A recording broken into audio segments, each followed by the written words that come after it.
Pretty wild stuff, right? It's incredible. Anyway, Toronto Star, keeping on Christmas. We'll get to this. We'll get to the monetary stuff in a minute.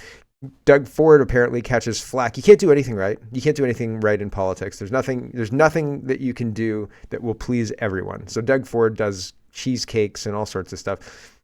It's one of the, he's trying to humanize himself with a voter base. It's a good strategy. At least he's trying something. You got to give him credit where credit's due. But the Toronto Star is saying Doug Ford catches flack for building a gingerbread house in the midst of Ontario's housing crisis. You're mocking us with that gingerbread house, aren't you, Doug Ford? Honestly.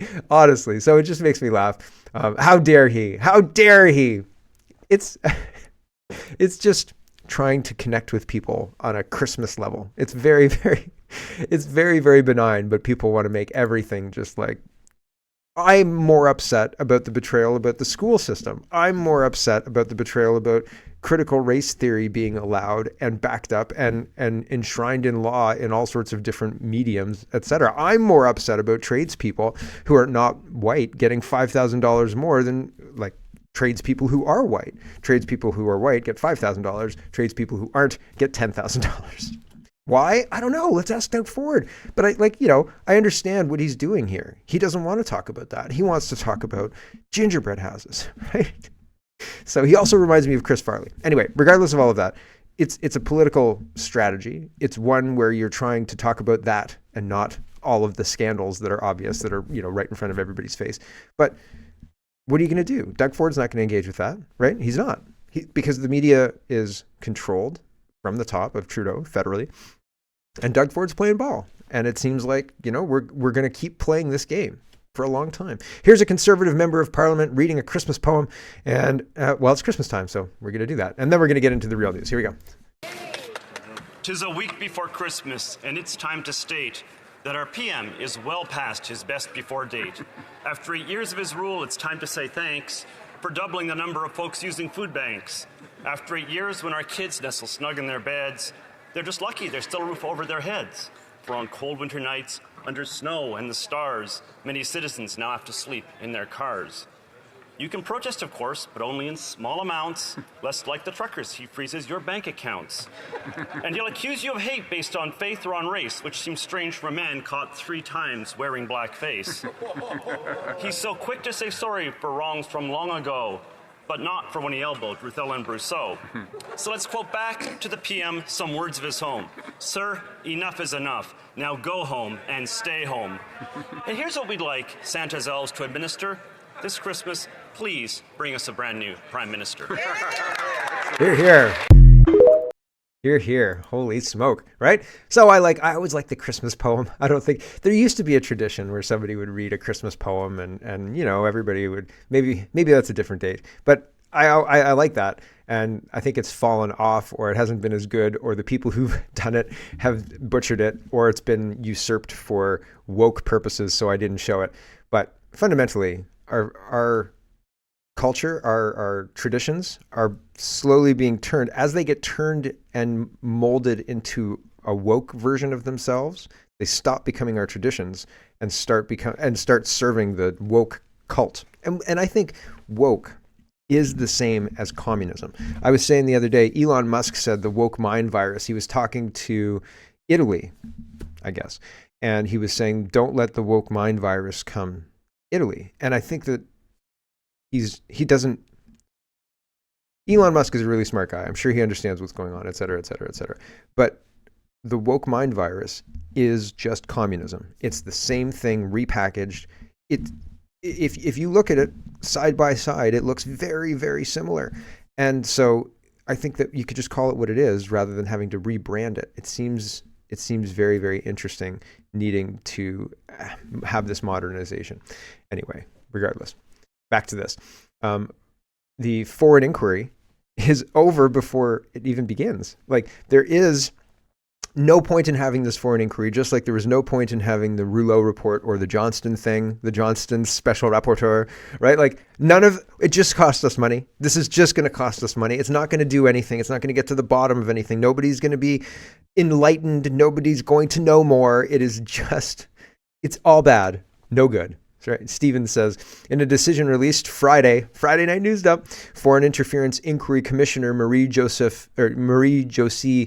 Hogue erroneously refers to Markham Deputy Mayor Michael Chan as an MP, or a Member of Parliament. Paragraph 12, my decisions to grant party standing to MPs Michael Chan and Han Dong. I'm wondering if she thought she was going to grant standing to Michael Chong, who is an MP.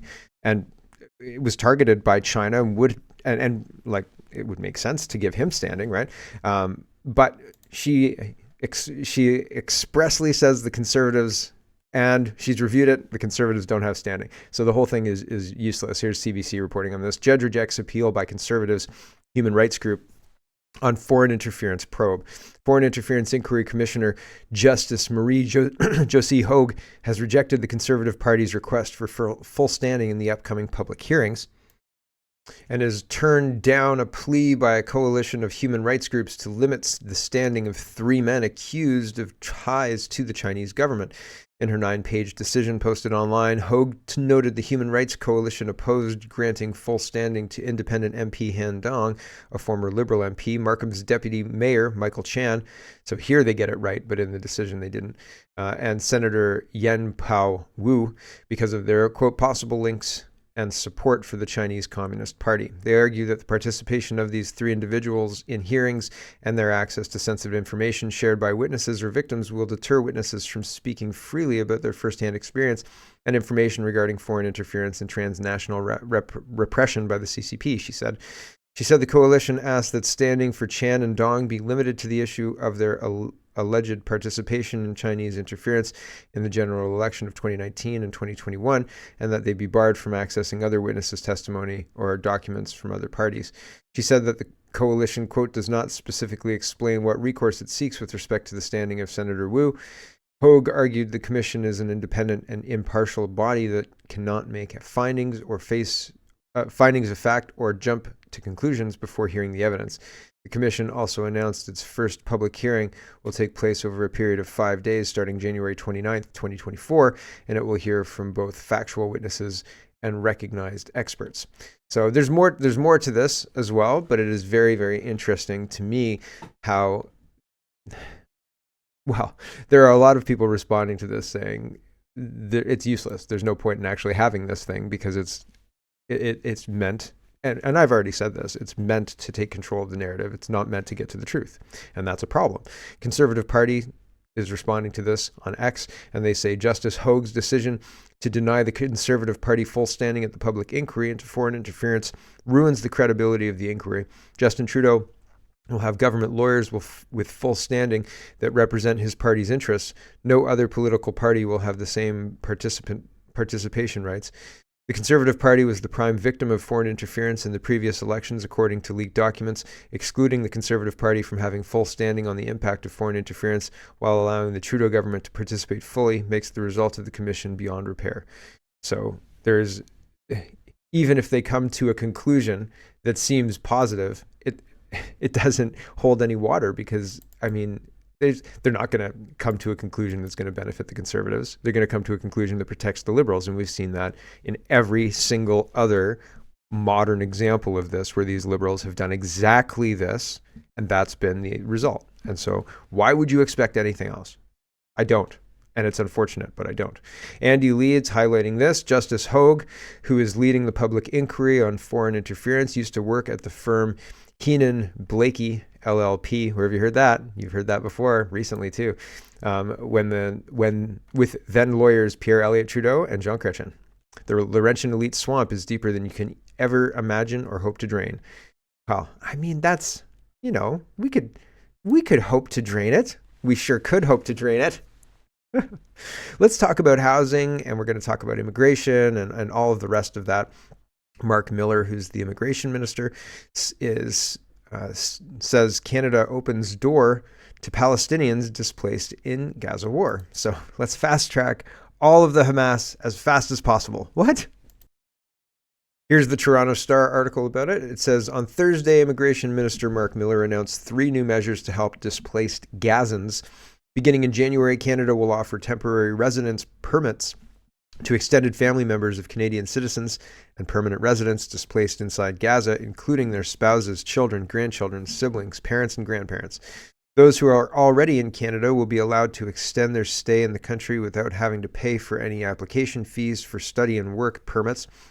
Israelis currently in the country are also eligible for the fee-exempt permits if they too left Israel or the Palestinian territories on or after October 7th.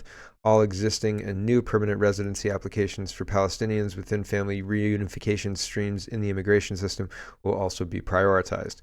And then they go on to say, we could have done this earlier and so on and so forth. But fundamentally, there's a pathway to fast track people in Gaza, people in Palestine, Hamas, to Canada. So everybody called it. None of the Middle Eastern countries will take any of the refugees or anybody like that. Nobody will.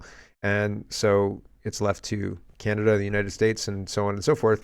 And Canada is doing that. And does that seem like a good idea? It doesn't seem to me like it seems like a good idea. It seems to me like it seems like a bad idea. It seems to me like Canadians are already shocked at the level of protests with regards to being pro-Palestine, pro-Hamas, at the level of violence, at the level of bad rhetoric. Bad rhetoric is not the best way to put it. Violent extremist rhetoric targeted towards Jews by these rallies, not all the time, but often. And so it's interesting to see Canadians confused about this. I don't think Canadians want to bring more of a population that's going to increase that radicalization. I don't think people are interested in that. And yet the Canadian government is moving forward saying it's a humanitarian move. And I don't think that is a good enough excuse. I don't think that that's a good enough reason to do that. And I don't know that we're actually helping anybody. I think that we're just destabilizing our own country and sticking our nose again where it doesn't belong.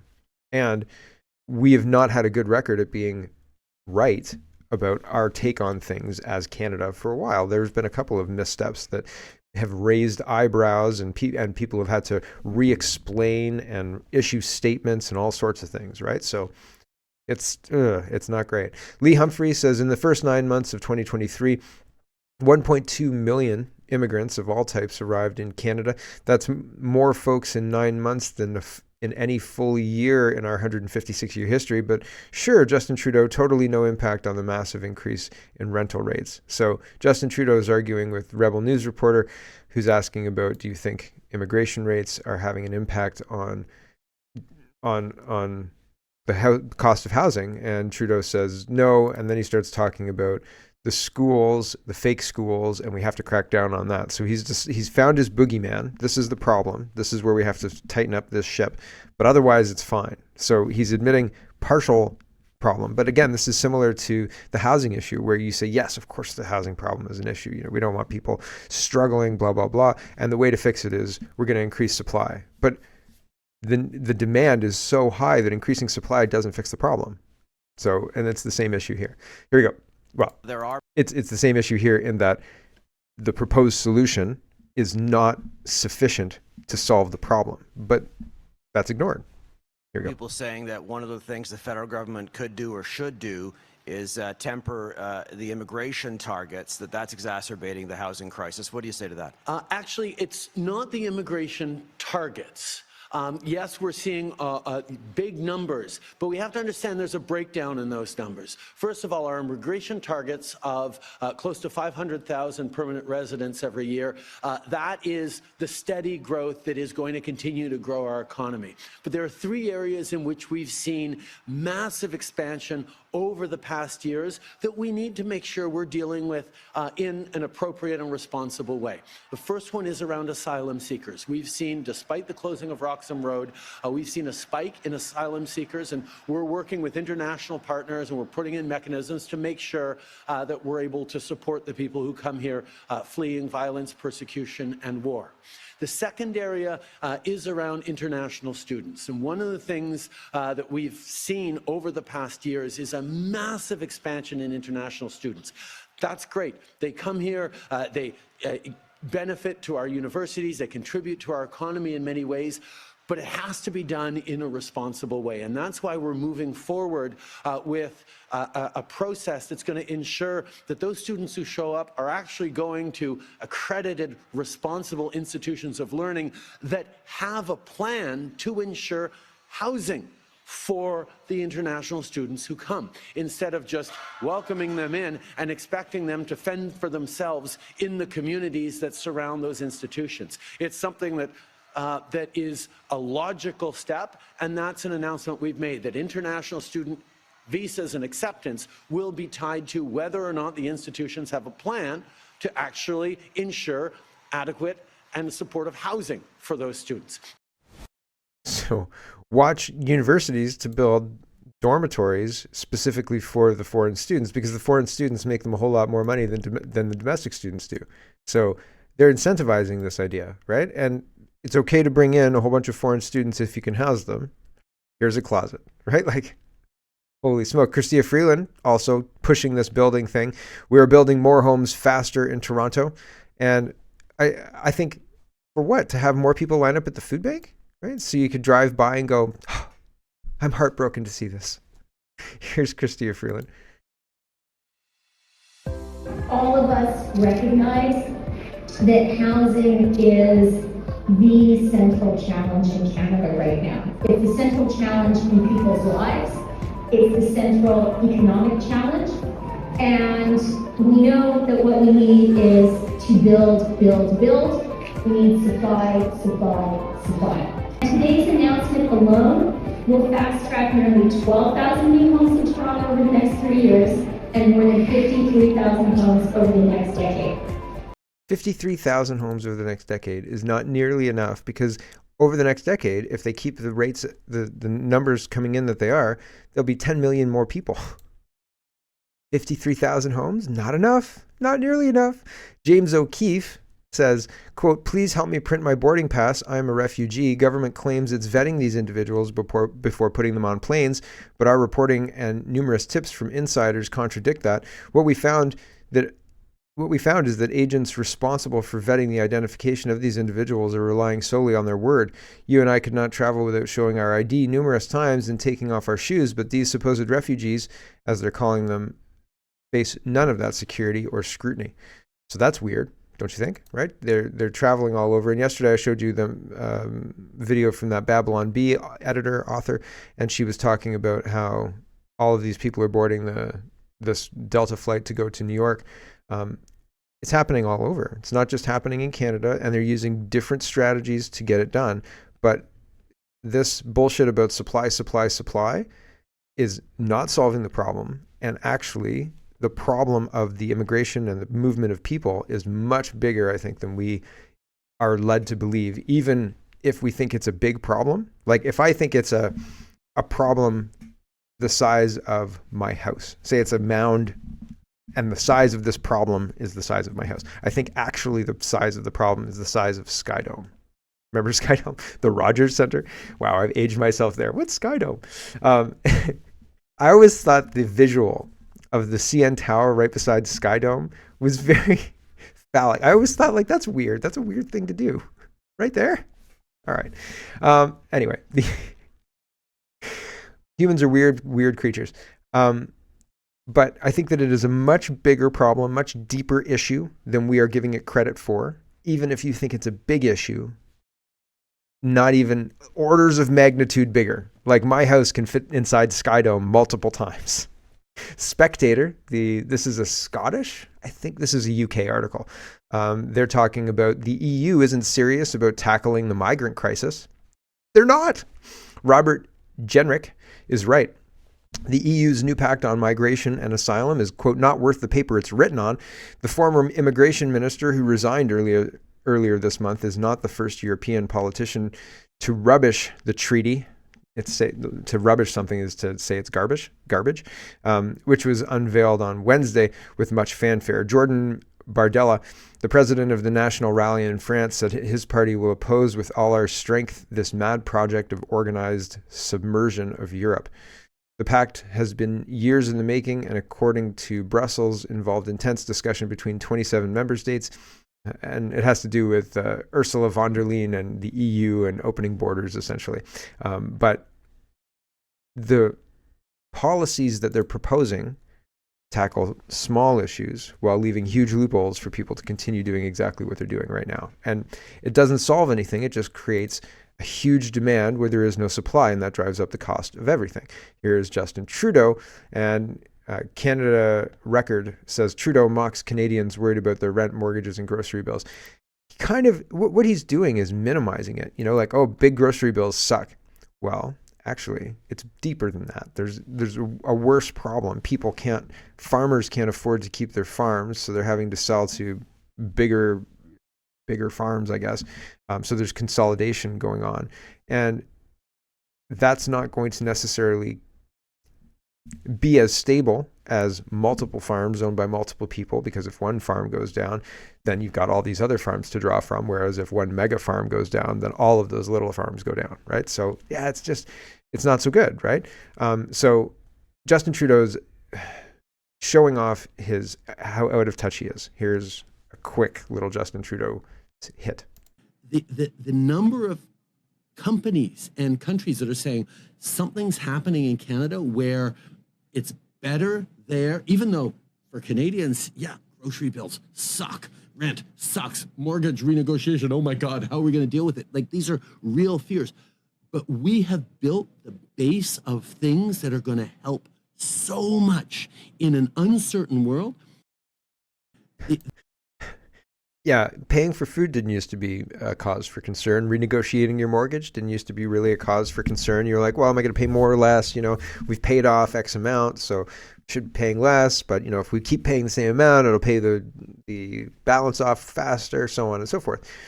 So, like, the mortgage renegotiation is stressful. It's an adult responsibility that you know, you don't take lightly, but it's not something that you're like, oh my gosh, are we going to be able to afford our house after the mortgage rates are renegotiated?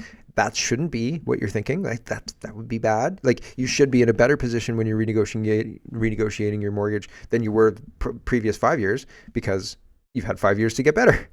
That's the thought, right? Like, and if you're worse off, well then, yikes, what happened, right? And so it's interesting that Trudeau is acknowledging that this is an issue. It never was. It never was. I would say that I grew up in, you know, like lower middle class, right? And not to say like we were poor. I don't think we were poor. We had everything that we wanted, but it was debt traps are easy, and it's easy to overspend. And if you're not paying attention, easy to get out of control. I spent a lot of money on a credit card on pizza because I used to order the pizza on my credit card and people would give me cash. And then the next day I had cash and I was like, oh man, I got loads of cash, no problems. And then the credit card bill came in and I did not have the cash to pay the credit card bill because I spent it on other things. So, you know, you learn your lessons, right? But lower middle class and people that I knew were struggling in different ways, but not with food, not with rent necessarily. Not always, not usually, right? Rent wasn't the main thing. There were other things that we're struggling with. So it's interesting that Trudeau is pushing that kind of idea that Canada's doing great except for the Canadians who live here. What? What kind of message is that? I'm so out of touch. Yeah, Canada sucks for buying food and paying for rent and basic necessities. But, you know, businesses who want to invest here, they're really excited about us censoring everything. Kian is talking about a cultural kind of shift here, and he is saying he's responding to Rupa, and Rupa says it's the weirdest thing to go after a successful immigrant community that bends over backwards to be integrated. Where have we seen that before? She says, and Kian says building a 55-foot tall statue to a foreign deity is not bending over backwards to integrate. It's a form of colonization. I get why you don't want to call it that, but it's what it is. What it is. And I was talking about the honor killing as well. Like, do you remember the honor killing that happened in Brampton? Like, that's not something that happened in Canada prior to Brampton and GTA becoming as full of different cultures as it is now. And do honor killings in Canada make Canada better? Is that the strength and diversity they're talking about? Right? Like, that's not a positive thing. And that didn't used to happen, despite a long, like in pre-2010, there's a long history of Indian people coming to Canada who was it? It was 1980s where that started. Maybe Pierre Elliott Trudeau, right? And he was criticized for opening up the immigration for that. And then the Air India bombing, that was a big diplomatic problem, right? But there's been a long time of people coming to Canada from India, and that hasn't become something that was a feature of Canada until modern times, right? 2023. Was it just May this year? Like, that's wild, right? That's incredible. So is that better? I can't make an argument that it is. So hello, everyone. Thanks very much for watching. This is just a short version of a longer show. If you'd like to get the whole show, you can go over to CanadaPoly.com and sign up for a subscription. Just look in the drop-down tab for Shop and Donate and look for subscriptions, and you'll get immediate access to the full show. Love to see you. Thanks for watching, everybody. Have a wonderful, wonderful